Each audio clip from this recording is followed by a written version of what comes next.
तो आज हम कोशिश कर रहे हैं कि इस पूरे जो नॉलेज अभी हमने लिया है इन दिनों में, उस पूरे नॉलेज को एक मास्टर क्लास के रूप में समराइज कर सके। और जो की टेक अवेज हैं, की लर्निंग्स हैं, और कैसे हम उस पूरे नॉलेज को डे टू डे लाइफ में उतार सकें। सबसे पहले हम बात करेंगे what is gut health and why gut. तो let us hear from our expert speaker mister Rohit Sharma. Welcome welcome Rohit ji, स्वागत है आपका। नमस्कार सभी को, गुड इवनिंग। मेरा नाम रोहित शर्मा, एक आईटी प्रोफेशनल हूँ, साथ में I am a student of nutrition as well. And मैं आपसे आज बात करूंगा कि what is gut health and why it is important. तो थोड़ा सा इंटरेक्टिव भी रखेंगे। आई होप आप लोगों को पता होगा कि गट क्या है। जस्ट कोई भी अगर एक आंसर कर पाए, व्हाट डू यू, मतलब गट से आप क्या समझते हैं?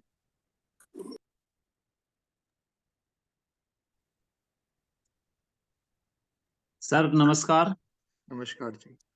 सर रोहित जी, गट से सीधा संबंध आंतों से है और पाचन संस्थान भी इसी में शामिल है। ठीक है, तो इसका मतलब जैसा आपने बताया, आपने सही कहा, इसका मतलब आंतों से भी है और पाचन तंत्र से भी है। बेसिकली गट एक खुद एक सिंगल ऑर्गन नहीं है। गट एक ग्रुप है अलग अलग ऑर्गन्स का, जिसके अंदर हमारा मुंह भी आता है, हमारा स्टमक भी आता है, हमारा ईसोफेगस जो जो भोजन की नली है वो भी आती है, हमारी आंतें भी आती है, रेक्टम भी आता है। तो खाना शरीर में जाने से लेकर शरीर से एक्सक्रीट होने तक, वो पूरे जो सिस्टम है वो सारा मिला के गट कहलाता है।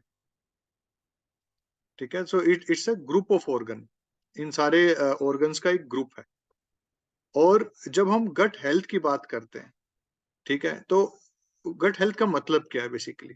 तो जब गट हेल्थ का मतलब है कि गट से होने वाली किसी भी तरह की प्रॉब्लम से हम अपने आप को बचा सके।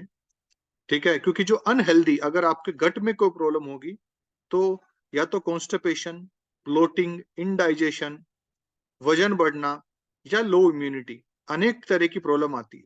तो जब हम बात करते हैं हेल्दी गट की, तो अगर आप हेल्दी गट को बना पाएंगे तो इन सारी प्रॉब्लम से आप बच पाएंगे। ठीक है, और गट हेल्थ होता क्या है? ये तो उसके रिजल्ट हो गए जो मैंने अभी बताया कि आपको कॉन्स्टिपेशन नहीं होगा, ब्लोटिंग नहीं होगी, इंडाइजेशन नहीं होगा। ठीक है, एग्जैक्टली गट हेल्थ क्या है? वो है आपका जो जो आपकी आंत है उसके अंदर अनेकों, क्या सैकड़ों भी नहीं, मतलब करोड़ों भी नहीं, उससे भी ज्यादा संख्या में, ट्रिलियंस के अंदर आपके शरीर के अंदर माइक्रोबायोम रहते हैं। माइक्रोबायोम हम कहते हैं वायरस को, बैक्टीरिया को, फंगाई को। और ये आपके शरीर में ट्रिलियंस होते हैं, करोड़ों से भी ज्यादा, बहुत ज्यादा होते हैं, खरबों में होते हैं मतलब। और इनका, जैसे हम बैक्टीरिया और वायरस का नाम सुनते हैं, हमें दिमाग में आता है कि कोई वायरस से तो हमें नुकसान पहुंचते हैं। बट हम जिन हम हमारे शरीर में जो वायरस बैक्टीरिया ये पाए जाते हैं, ये दोनों तरह के होते हैं। कुछ बहुत से ज्यादातर फायदेमंद होते हैं, कुछ हमारे लिए नुकसानदायक होते हैं।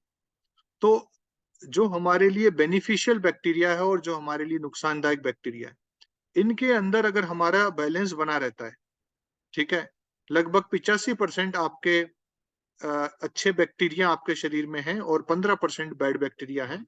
तो इसको कहते हैं राइट बैलेंस।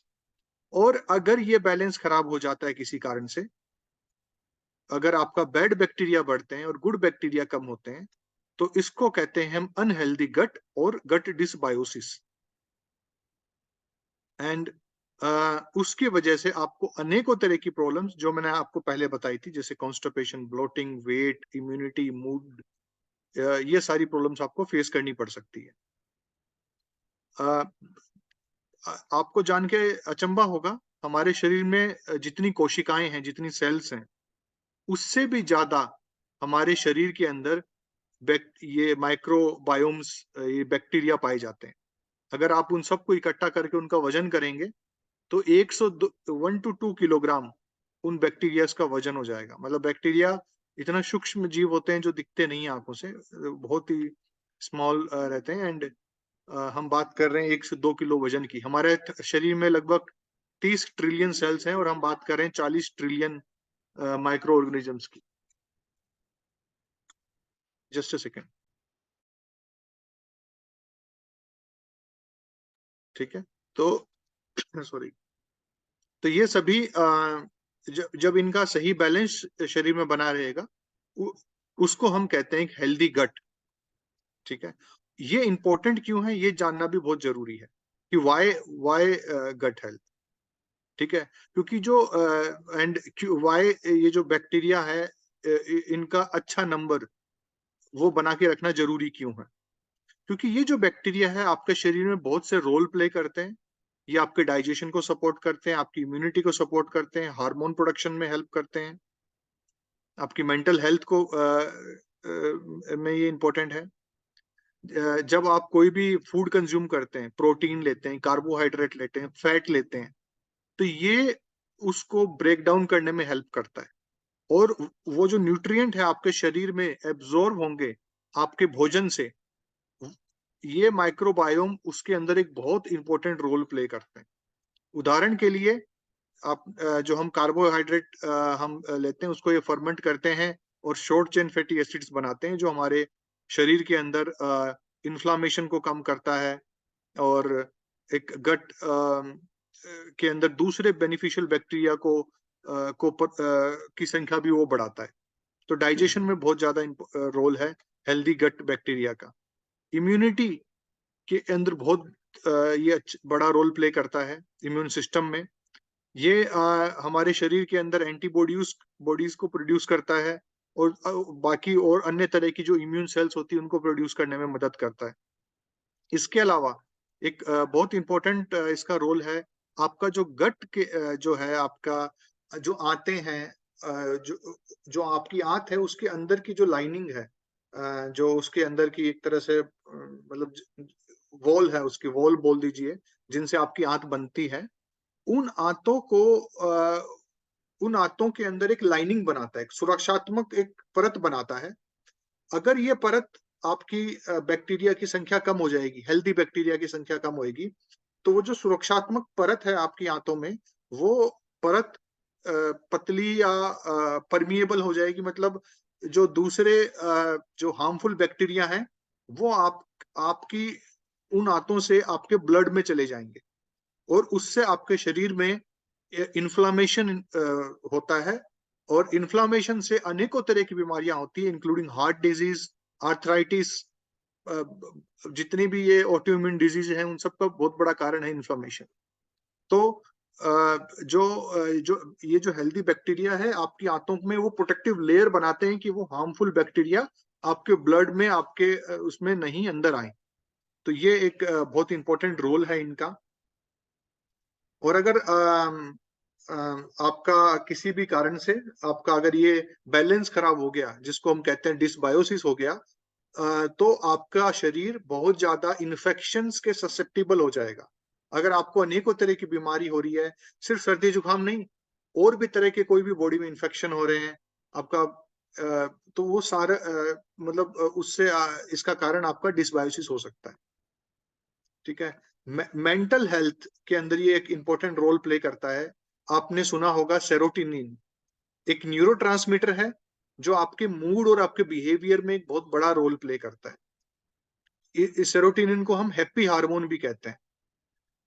और आपका ये happy hormone is produced in your gut, और ये गट माइक्रोबायोम है, ये उस सेरोटोनिन को प्रोड्यूस करने में महत्वपूर्ण भूमिका निभाता है। और ये सेरोटोनिन से आपको अच्छा फील होता है। एंड रिसर्च में ये पाया गया है कि जिन लोगों को मेंटल हेल्थ कंडीशन है जैसे डिप्रेशन, एंजाइटी, उन लोगों के अंदर ज्यादातर लोगों के अंदर ये पाया गया है कि उनके अंदर ये जो बैलेंस है हेल्दी और अनहेल्दी बैक्टीरिया का, वो बैलेंस बिगड़ा हुआ है। मतलब अनहेल्दी बैक्टीरिया उनके बॉडी में ज्यादा है। एंड इसके अलावा हार्मोन प्रोडक्शन में बहुत बड़ा रोल प्ले करता है। जैसे कि हमारे शरीर में कुछ हार्मोन्स हैं, फॉर एग्जांपल ग्रेलिन और लेप्टिन। ठीक है। जो आपकी भूख होती है, आपका भूख बढ़ाता है, आपका ग्रेलिन एक हार्मोन होता है, और लेप्टिन एक हार्मोन होता है जो आपकी भूख को शांत करता है, एपेटाइट को सप्रेस करता है, ठीक है। और ये इन हार्मोन्स का प्रोडक्शन और रेगुलेशन की सही काम करें, उसके अंदर आपका गट माइक्रोबायोम का एक बहुत बड़ा रोल होता है। तो अगर आपका ये गट माइक्रोबायोम हेल्दी नहीं है, हेल्दी का मतलब दो चीज है, एक तो उनकी संख्या, आपके शरीर में इनकी बहुत सारी जो जो जरूरत के हिसाब से इनकी संख्या भी पूरी होनी चाहिए और बैलेंस भी होना चाहिए। अगर ये दोनों खराब हैं तो ये जो हार्मोन प्रोडक्शन है ये इम्पैक्ट होगा, ग्रेलिन और ये आपका लेप्टिन का जो मैंने उदाहरण दिया, और इससे आपको दूसरी प्रॉब्लम आ सकती है, जैसे वेट गेन होना। क्योंकि अगर भूख आपकी ज्यादा लगेगी या भूख शांत नहीं होगी तो उससे वजन बढ़ने की संभावना रहती है, और वजन अपने आप में कई बीमारियों का घर है। सो आई थिंक ये सारी बातें से मैं ये आपको बता पाया कि गट हेल्थ का मतलब क्या है और गट हेल्थ जरूरी क्यों है हम सबके लिए। सो बाकी के जो टॉपिक है, जैसे कि जो डाइट है इसको कैसे बना के रखना है अच्छी जो गट हेल्थ को, उसके लिए Vishwas ji will call the next speaker. Thank you. Thank you Rohit ji. और अभी जिस तरीके से रोहित जी ने बात की है कि what is gut health and why gut health, तो आई एम श्योर सभी को ये चीज़ बिल्कुल समझ में आ रही है कि जो हमारा हेल्थ है उसकी अगर हम नींव की बात करें, फाउंडेशन की बात करें, तो दैट इज आवर गट, है ना। इसीलिए हम अपने 100 डेज ट्रांसफॉर्मेशन प्रोग्राम के अंदर सबसे पहले गट रीसेट की बात करते हैं कि आपका जो गट है वो एक डिसबायोसिस जो है वो खत्म हो, और आपका एटलीस्ट 85% गुड बैक्टीरिया हम मेंटेन कर पाए अपने गट के अंदर। तो अब अगर हमें उस गट हेल्थ को इम्प्रूव करना है, जैसा रोहित जी ने बात की, तो उसके लिए बहुत सारे फैक्टर्स हैं।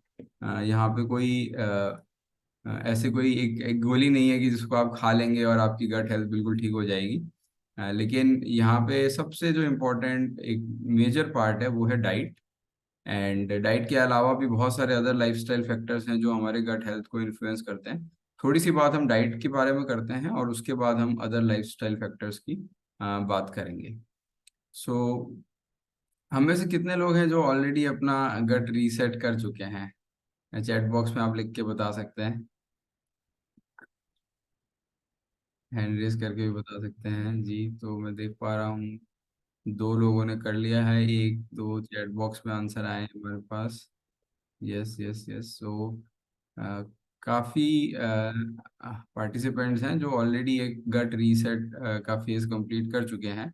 तो आपको आई एम श्योर पता है कि किस तरीके की डाइट है जो हमें चाहिए होगी फॉर अ हेल्दी गट। तो आप ही से मैं जानना चाहूँगा, अगर चैट बॉक्स में आप बता पाएँ कि क्या कुछ होना चाहिए डाइट में फॉर अ हेल्दी गट।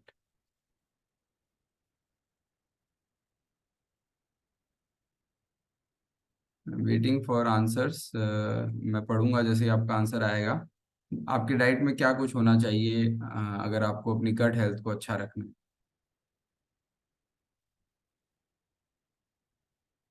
और टाइप नहीं कर पा रहे हैं तो अपन बात भी कर सकते हैं अनम्यूट करके। जिन्होंने हैंड रेज किए मैं उनसे बात कर सकता हूँ।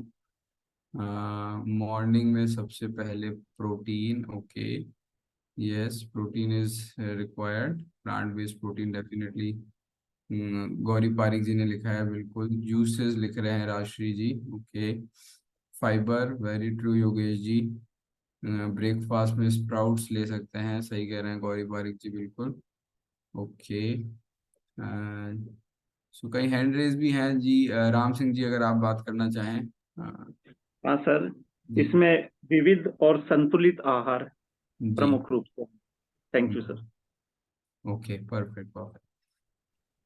चलिए तो थोड़ा सा हम क्लासिफाई करते हैं किस तरीके के न्यूट्रिएंट्स हमें चाहिए होंगे। सबसे पहला जो इम्पोर्टेंट न्यूट्रिशन के अंदर अगर हम बात करें तो जो फूड हाई इन फाइबर होंगे, जहाँ पे फाइबर का रेशो अच्छा होगा, वो हमारे डाइजेस्टिव सिस्टम को और जैसा रोहित जी ने बात करी, गट का मतलब भी डाइजेस्टिव सिस्टम है, राइट। तो फाइबर का जो सबसे इम्पोर्टेंट रोल है कि हमारे डाइजेस्टिव सिस्टम की फंक्शनिंग को बहुत अच्छा रखता है, कॉन्स्टिपेशन को होने नहीं देता, और जो इन्फ्लामेशन होता है बेसिकली उसको भी वो रोकने में हेल्प करता है। फाइबर दो तरीके के होते हैं, ये हम सबको पता है, राइट? कौन से हैं, फटाफट से अगर चैट बॉक्स में आप बता पाए, दो कौन से तरीके के फाइबर होते हैं? soluble and जी, सॉल्यूबल एंड इनसॉल्यूबल, बिल्कुल। तो सॉल्यूबल फाइबर जो होता है वो बेसिकली नाम से पता चल रहा है कि पानी के अंदर अगर हम उसको डिसॉल्व करेंगे तो वो बिल्कुल घुल जाएगा, और जब हम उसको खाते हैं तो वो एक जेल लाइक स्ट्रक्चर बना देता है। एंड बेसिकली सॉल्यूबल फाइबर क्या करता है कि हमारे ब्लड शुगर को लो करने में, बहुत रेगुलेट करने में हेल्प करता है, और बॉडी से कोलेस्ट्रॉल को भी फ्लश आउट करने में, वो बेसिकली कुछ बाइल्स होते हैं, एसिड्स होते हैं, उनको बाइंड करके फ्लश आउट करने में हेल्प करता है। और इनसॉल्यूबल फाइबर जो कि अगेन एक टाइप ऑफ फाइबर है जो कि घुलता नहीं है पानी में, है ना, और ये बेसिकली हमारे बाउल को बेसिकली रेगुलेट करने के अंदर इसका बहुत इंपॉर्टेंट रोल है। और अगर हम सोर्सेज की बात करें तो सॉल्यूबल फाइबर ओट्स के अंदर या एप्पल्स के अंदर, कई सारे सिट्रस फ्रूट्स हैं उनके अंदर बहुत अच्छी मात्रा में पाया जाता है। और इनसॉल्यूबल फाइबर जो है वो मोटा अनाज हो गया, ब्राउन राइस हो गए, नट्स हो गए, कुछ सीड्स हो गए, उनके अंदर अच्छी मात्रा में पाया जाता है। But at the same time जब हम गट रीसेट की बात करते हैं तो सिर्फ डाइट हमें उतना फाइबर नहीं दे पाती है, स्पेशली सॉल्यूबल फाइबर, है ना, जितना हमें चाहिए होता है अपनी डेली डाइट उस गट रीसेट फेज के अंदर। इसलिए हम वहाँ पे सजेस्ट करते हैं न्यूट्रलाइट का जो फाइबर आता है, which is a soluble fibre, और one of the purest form of fibre आप जो कंज्यूम कर सकते हैं, और जो आपके गट हेल्थ के लिए बहुत अच्छा रहता है। एंड उसके बाद अगर हम बात करें तो प्रीबायोटिक्स, प्रीबायोटिक्स और फाइबर में क्या फर्क है, अगर कोई बताना चाहे? प्रीबायोटिक और फाइबर हम अलग अलग दो कैटेगरी के अंदर डिस्कस कर रहे हैं। व्हाट इज मेन डिफरेंस, क्या हो सकता है मैं बताऊं। प्रीबायोटिक और? जी जी, प्लीज बताएं। प्रीबायोटिक जो है हमारे, जो प्रोबायोटिक जो बैक्टीरिया गट में जो गुड बैक्टीरिया होते हैं उनका खाना होता है। गुड बैक्टीरिया को ग्रो करने में प्रीबायोटिक का बहुत बड़ा रोल होता है। बिल्कुल और फाइबर जो हमने खाया है उसको सही रूप में, उसको मतलब एकदम ग्लूकोज में कन्वर्ट ना हो वो फूड, तो वो धीरे धीरे उसको बाइंड करके रखता है, धीरे धीरे उससे रिलीज करता है, ताकि हमें एनर्जी ज्यादा टाइम तक आए और सैटिस्फाई की फीलिंग ना हो। बिल्कुल बिल्कुल, ठीक है। काफी आपने सही पॉइंट्स को टच किया कि Thank- जो प्रीबायोटिक है वो बिल्कुल फूड है हमारे गट बैक्टीरिया का। लेकिन जो प्रीबायोटिक है वो भी फाइबर ही है ना, प्रीबायोटिक भी फाइबर है, लेकिन इसका मतलब ये नहीं है कि हर एक फाइबर को हम प्रीबायोटिक बोल सकते हैं। सभी प्रीबायोटिक्स फाइबर तो होते हैं, लेकिन सभी फाइबर प्रीबायोटिक्स नहीं होते। ये एक सबसे इंपॉर्टेंट चीज है जो हमें ध्यान रखनी है। प्रीबायोटिक्स बेसिकली वो फाइबर जो हमारे गट के अंदर बेसिकली डाइजेस्ट तो नहीं होंगे, लेकिन जो हमारे गट बैक्टीरियाज हैं वो उनको एज अ अपना फूड कंज्यूम करके वो अपना नंबर बढ़ा पाए, गट बैक्टीरिया की डाइवर्सिटी उससे बेटर हो पाए। तो ऐसे जो फाइबर हैं जो गट बैक्टीरिया कंज्यूम कर सकते हैं, उनको हम प्रीबायोटिक्स कहेंगे। सो टेक्निकली सारे प्रीबायोटिक फाइबर हैं, लेकिन सारे फाइबर जो है वो प्रीबायोटिक्स नहीं है। और अगर हम बात करें सोर्सेज की, अगेन प्रीबायोटिक्स जो हमारा सॉल्यूबल फाइबर जो हम यूज करते हैं न्यूट्रीलाइट के अंदर, वो अपने आप में एक बहुत अच्छा प्रीबायोटिक भी है। उसके अंदर जो फाइबर हैं वो हमारे गट बैक्टीरिया उनको कंज्यूम करके और बहुत अच्छे से अपना नंबर ऑफ बैक्टीरियाज और डाइवर्सिटी जो है, बैक्टीरियाज की हेल्थ अच्छे होने के दो दो पैरामीटर हैं। एक तो कि नंबर ऑफ गुड बैक्टीरिया ज्यादा होना चाहिए, और दूसरा कि उनकी डाइवर्सिटी, डाइवर्सिटी का मतलब हुआ कि अलग अलग तरीके के बैक्टीरियाज होते हैं, उनकी अलग अलग स्पीशीज होती है। तो जितनी ज्यादा स्पीशीज होगी उतना ज्यादा आपका जो गट हेल्थ है उतना अच्छा रहेगा, है ना। सो केले के अंदर, ऑनियंस में, ओट्स में, लेग्यूम्स के अंदर बहुत अच्छे प्रीबायोटिक सोर्स हमें मिलते हैं। तो पहली बात हमने करी फाइबर की, फाइबर के दो पार्ट थे, सॉल्यूबल और इनसॉल्यूबल। दूसरी बात हमने करी प्रीबायोटिक्स की, तो प्रीबायोटिक भी फाइबर का ही एक पार्ट है, और हमने ये देखा कि प्रीबायोटिक बिल्कुल फाइबर ही है, लेकिन सारे फाइबर प्रीबायोटिक नहीं होते हैं। तीसरी जो चीज हमें चाहिए गट हेल्थ के लिए वो है प्रोबायोटिक्स। प्रोबायोटिक्स क्या है वो अगर कोई बता सके हमें? सर प्रोबायोटिक अच्छे बैक्टीरिया होते हैं और बिल्कुल वे जीवित सूक्ष्म जीव होते हैं जो आंत में अच्छे बैक्टीरिया के स्वस्थ और संतुलन को बढ़ावा दे देते हैं। परफेक्ट परफेक्ट, बिल्कुल सही राम सिंह जी, आपने मेरा काम बिल्कुल आसान कर दिया है। तो ये बिल्कुल वो लिविंग ऑर्गेनिज्म है जो डायरेक्टली आपके बॉडी के अंदर एज ए आपके गट माइक्रोबियम को बढ़ाने में, नंबर को बढ़ाने में, डाइवर्सिटी को बढ़ाने में बहुत हेल्प करते हैं। और बेसिकली प्रीबायोटिक के जो सोर्स हैं वो जो फर्मेंटेड फूड है वो एक बहुत अच्छा सोर्स है, और जिसके अंदर हम दही जो है वो बहुत अच्छा सोर्स है प्रोबायोटिक का, सॉरी मैं प्रीबायोटिक बोल रहा था। सो प्रोबायोटिक के जो सोर्स हैं वो जो भी फर्मेंटेड फूड्स हैं, प्लस आपका योगर्ट, कर्ड, ये सारे बहुत अच्छे सोर्सेज हैं। इसके साथ साथ डेफिनेटली गट रीसेट के अंदर हम बात करते हैं न्यूट्रीलाइट का एक प्री एंड प्रोबायोटिक कैप्सूल की, जो आपके एक ही कैप्सूल के अंदर हम 2 बिलियन, है ना, 2 बिलियन कॉलोनी फॉर्मिंग यूनिट्स, जो बैक्टीरिया को, जिसको हम बोल सकते हैं कि 2 बिलियन बैक्टीरिया एक कैप्सूल के अंदर हमें मिल जाते हैं। So that is again very much needed during our gut reset phase. तो ये बात हुई कुछ स्पेसिफिक फूड की जो गट हेल्थ के लिए इंपॉर्टेंट है, फाइबर, प्रीबायोटिक एंड प्रोबायोटिक। सो अब हम बात करेंगे अदर लाइफस्टाइल फैक्टर्स की, जो कि हमारी गट हेल्थ को बहुत ज्यादा प्रभावित करते हैं। तो उसमें सबसे एक इम्पॉर्टेंट फैक्टर जो आता है दैट इज फिजिकल एक्टिविटी या एक्सरसाइज। सो एक्सरसाइज किस तरीके से गट हेल्थ को इन्फ्लुएंस करता है, उस पर बात करने के लिए लेट अस सी, अगर प्रदीप जी हैं हमारे साथ, उनका थोड़ा सा ऑफिस का कुछ वर्क था, आई एम नॉट श्योर वो ज्वाइन कर पाए हैं। प्रदीप अगर आप हैं हमारे साथ तो आप प्लीज कनेक्ट करें और हम बात कर सकते हैं ऑन एक्सरसाइज कि किस तरीके से फिजिकल एक्टिविटी गट हेल्थ को इम्प्रूव करती है।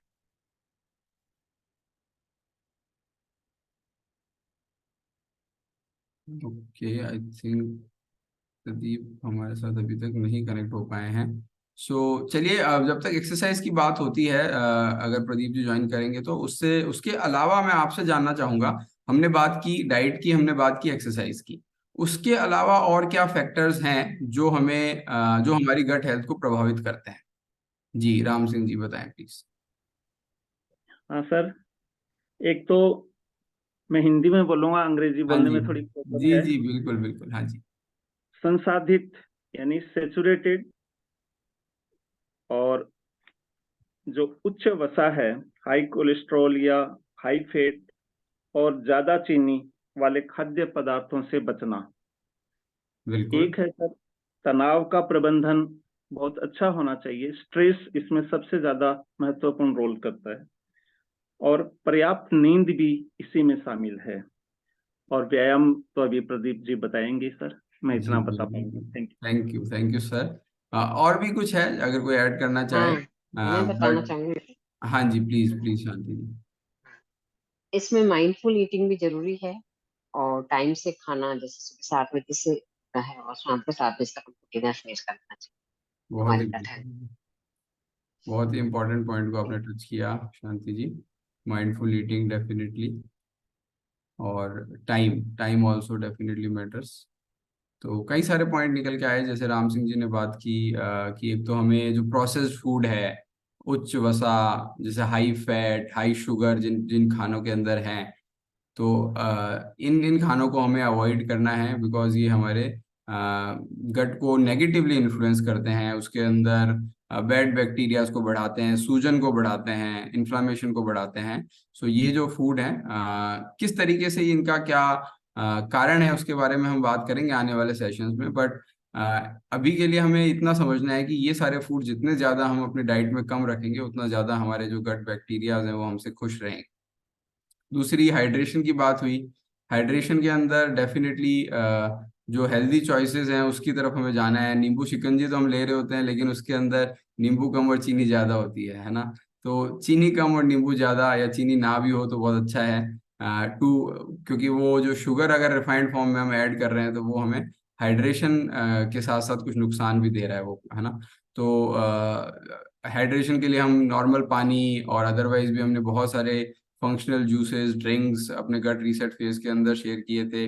सो जो भी लोग गट रीसेट का पार्ट बनेंगे उनको प्रॉपर एक डाइट प्लान के तहत वो सारी चीज़ें रिकमेंड की जाती हैं और की जा रही हैं। उसके साथ साथ स्ट्रेस की बात हुई थी। स्ट्रेस कैसे गट हेल्थ को इम्पैक्ट करता है, अगर थोड़ा सा उसकी कोई साइंस टच कर पाए कि how stress impacts our gut health. ये तो हमने देखा है कि अगर गट हेल्थ अच्छी नहीं होगी, तो रोहित जी ने बताया था कि 90% सेरोटोनिन ही गट में बन रहा है, तो आप शायद स्ट्रेस में रहेंगे और आपका शायद मूड अच्छा ना रहे, डिप्रेशन हो, एंजाइटी हो। लेकिन अगर स्ट्रेस है तो वो कैसे गट हेल्थ को इन्फ्लुएंस करेगा, उसके पीछे क्या साइंस है? कोई भी बात कर सकता है, इट्स ओपन प्लेटफॉर्म और हम इसको बस इंटरेक्टिव रखना चाहते हैं।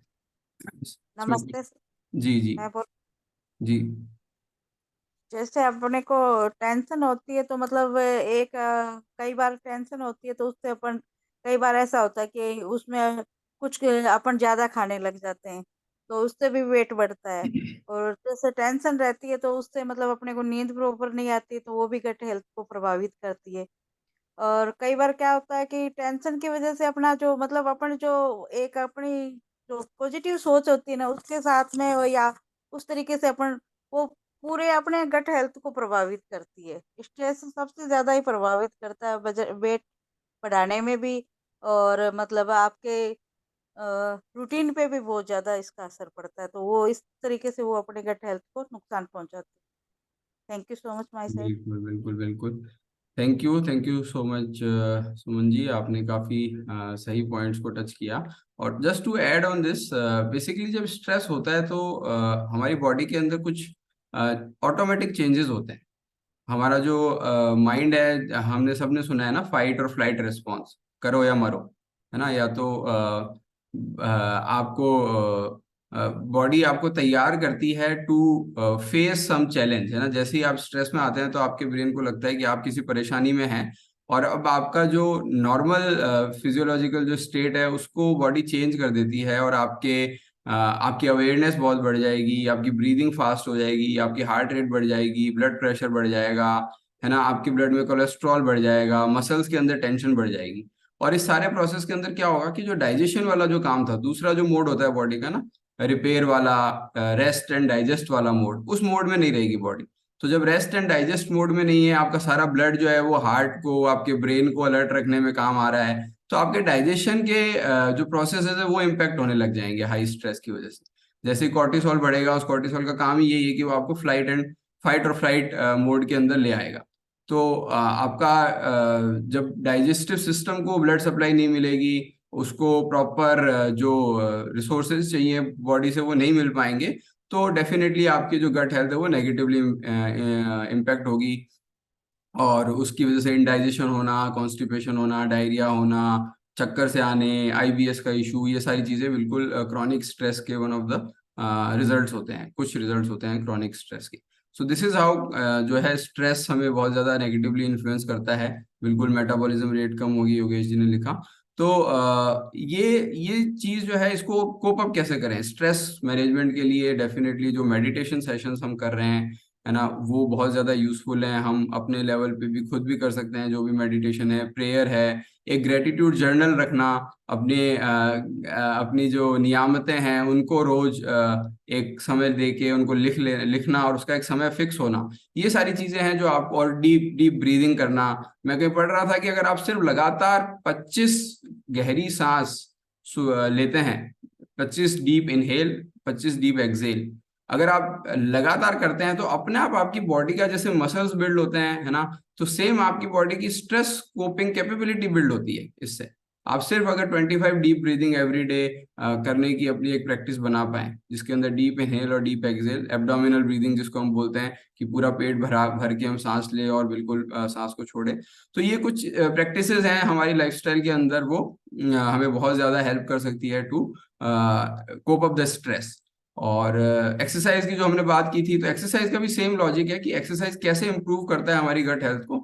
जब हम गट रिलेटेड, एब्डोमेन रिलेटेड एक्सरसाइज करते हैं, तो वहाँ पे हमारी ब्लड सप्लाई बढ़ जाती है गट के अंदर, वहाँ पे मूवमेंट होता है, मोशन होता है, तो उससे वो बेसिकली हमारा डाइजेस्टिव सिस्टम इम्प्रूव होता है, और हम अपने गट हेल्थ को इम्प्रूव कर पाते हैं with help of certain exercises, है ना। जो भी हम लोग गट रीसेट फेज का या प्रोग्राम का पार्ट अभी हैं, या अभी जो बनने जा रहे हैं, आपको उस पर्टिकुलर प्रोग्राम के तहत ये सारी गाइडेंस भी मिलती है कि क्या एक्सरसाइजेस करनी है, क्या किस तरीके से अदर लाइफस्टाइल पैरामीटर्स को ठीक रखना है।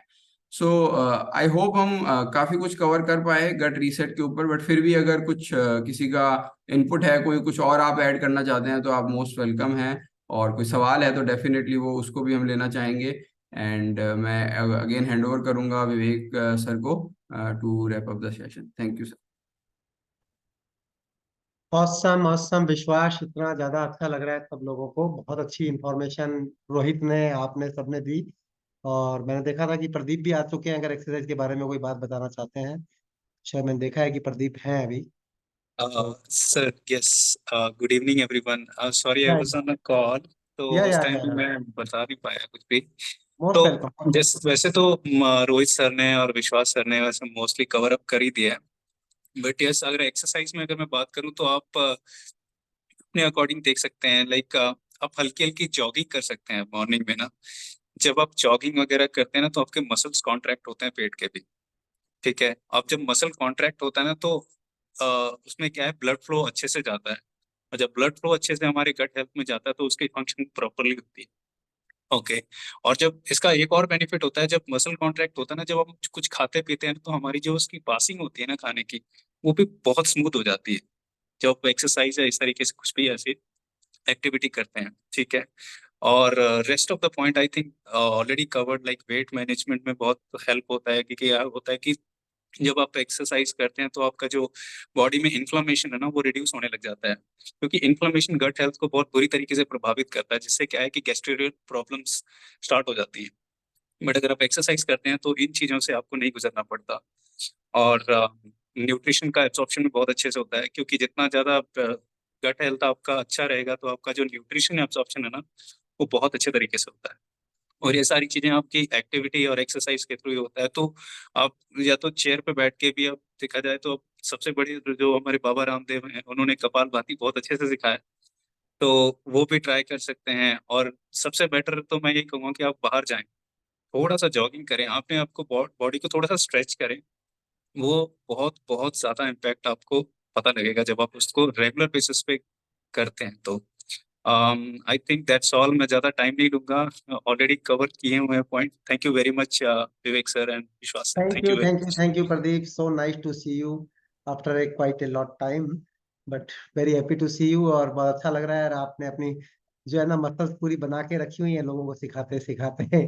बहुत बढ़िया है। थैंक तो यू सर। बहुत अच्छा लगा। और आज जैसा रोहित ने बताया, शुरू के अंदर तो गट से डिफाइन ही किया उन्होंने।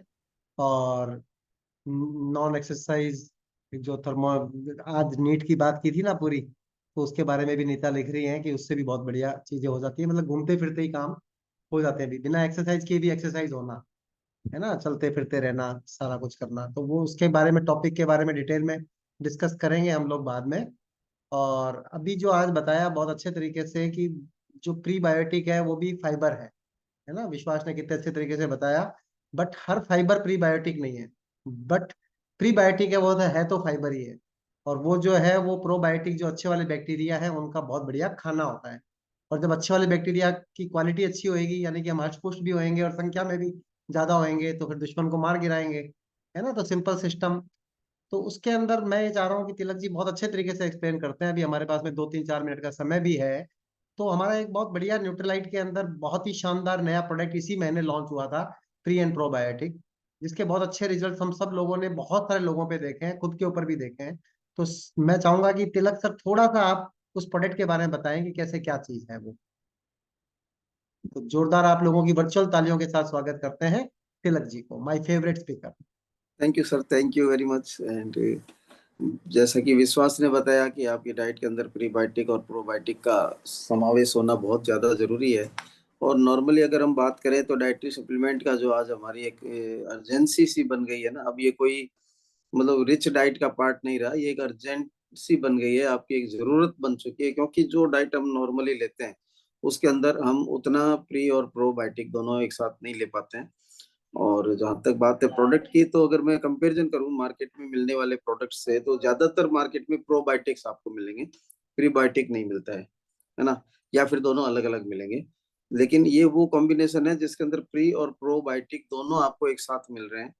और एक खास बात और इस प्रोडक्ट के साथ में जो है कि जो मार्केट के हम प्रोबायोटिक्स यूज करते हैं, बेसिकली वो हमारे बॉडी के अंदर हम डाल तो हैं, खा तो रहे होते हैं, लेकिन करीब करीब 90% जो प्रो बैक्टीरिया हम ले रहे होते हैं उस कैप्सूल के जरिए या टेबलेट के जरिए, वो हमारे बॉडी के अंदर जाके जो एसिडिक माहौल होता है, जो टेम्परेचर होता है, उसके अंदर वो सरवाइव नहीं कर पाते।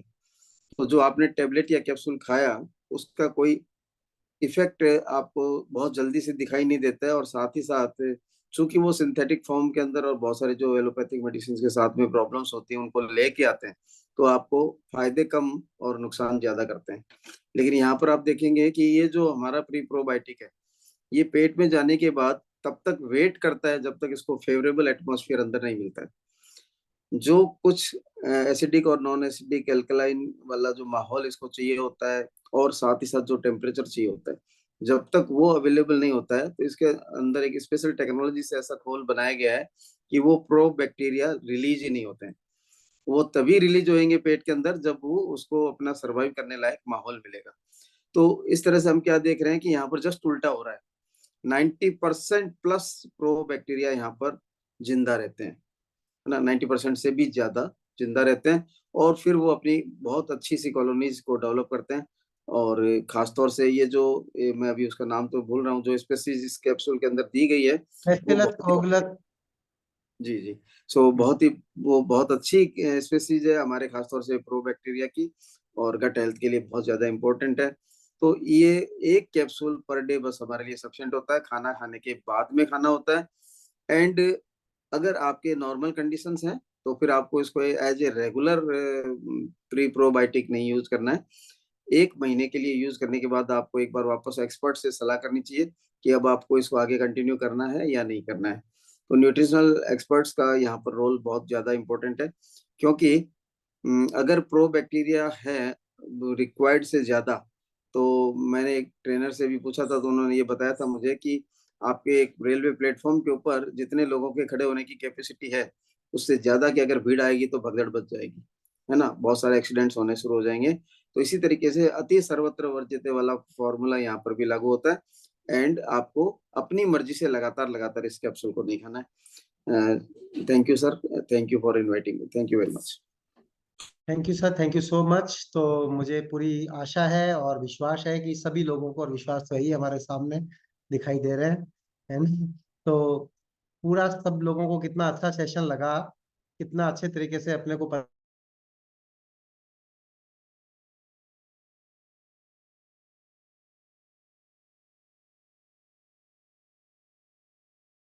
पूरा पूरा विश्वास है कि अपन सारे के सारे लोग जो है वो बहुत ज्यादा लोगों के जीवन में वैल्यू ऐड करने वाले हैं, अपनी न्यूट्रिशन की नॉलेज से, अपने न्यूट्रिशन के वर्ल्ड क्लास क्वालिटी के प्रोडक्ट से, और सब कुछ बहुत शानदार होने वाला है।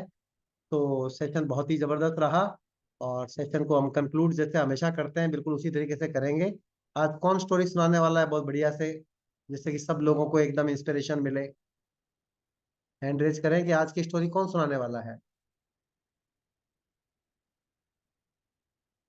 निशा की कल रह गई थी, तो बिल्कुल निशा ही आज की स्टोरी सुनाएंगे, क्योंकि कल जो है वो पुष्पा जी ने सुनाई थी। तो please help me welcome great leader निशा।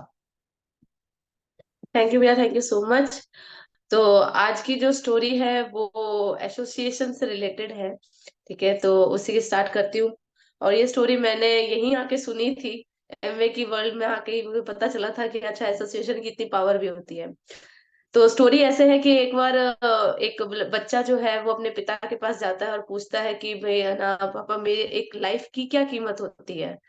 तो उसके पापा उसके हाथ में एक बहुत कीमती सा पत्थर उसको पकड़ा देते हैं और उसको बोलते हैं कि ये तुम लेकर जाओ, मार्केट के अंदर जाना और इसको लोगों को दिखाना, और अगर कोई खरीदना चाहे तो उसको सिर्फ 2 उंगली दिखा देना, बट उसको बेचना मत, ठीक है। तो बच्चा कहता है ठीक है, ओके। फिर वो मार्केट में जाता है तो वहां पे उसको एक लेडी मिलती है और वो कहती है कि अरे वाह, ये तो बहुत ही सुंदर पत्थर है, मैं लेना चाहती हूँ, उसकी क्या कीमत है बताओ। तो बच्चा उसको 2 उंगली दिखा देता है, 2 फिंगर्स दिखा देता है ऐसे। तो वो लेडी कहती है अच्छा 200 रुपए, तो ठीक है दे दो। लेकिन लड़का मना करता है और दौड़ा दौड़ा अपने पापा के पास में आता है, कहता है कि इसको तो 200 रुपए में वो लेना चाहती थी।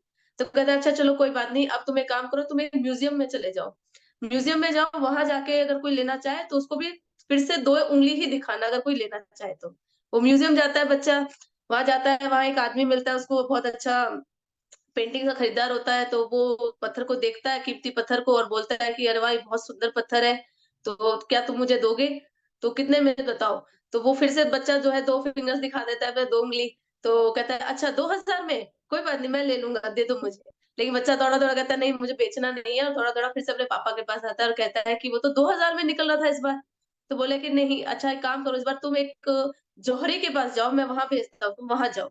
तो वो जौहरी की दुकान में जाता है और वहां जाके उस पत्थर को दिखाता है, और जौहरी देखते एकदम उसकी आंखें फटी की फटी रह जाती है, और वो कहता है कि अरे ये पत्थर तो मैं कब से ढूंढ रहा था, तुम्हारे पास है ये पत्थर, तुम बताओ इसकी क्या कीमत लोगे? तुम जो कीमत बोलोगे मैं वो दे दूंगा तुम्हें से। तो वो फिर से बच्चा वही 2 हाथ दिखाता है, 2 उंगलियां दिखाता है। तो वह जो जौहरी तो कहता है कि अच्छा इसके 2 लाख रुपए लोगे? ठीक है, मैं 2 लाख। तो जैसे वो 2 लाख बोलता है, तो बच्चे की आंखें फटी की फटी रह जाती है कि ये क्या हुआ? 2 लाख दे रहे हैं इस आदमी इसके लिए। फिर से वो दौड़ा-दौड़ा अपने पापा के पास जाता है, उसके पापा को बोलता है कि पापा इस बार तो इस पत्थर के 2 लाख रुपए मिल रहे हैं, ऐसा क्या है इसमें? बोले पत्थर तो वही है बेटा, लेकिन किस लोगों के बीच में हो और किसके साथ में तुम हो, उसके ऊपर डिपेंड करता है कि तुम्हारी कीमत क्या लगाई जाएगी। तुम अगर एक आम बाजार में हो तो शायद वो 200 रुपए में बिक जाए, लेकिन अगर एक तुम जौहरी के हाथ में हो, एक मेंटर के हाथ में हो, तो तुम्हारी कीमत वही 2 लाख की हो जाएगी। तो this was the power of the association, कि आप जिस एसोसिएशन में रहेंगे वहां आप चमकेंगे और आपकी कीमत दिन जो है बढ़ती चली जाती है। Thank you so much. Thank you so much. जैसी संगत वैसी रंगत, और हम लोग तो बहुत लकी हैं कि हमारी संगत आप जैसे सारे शानदार लोगों के साथ है, तो खूब मजा आता है। तो wish you all the best, good night, go camp, bye bye. Okay, good night. Okay. Okay.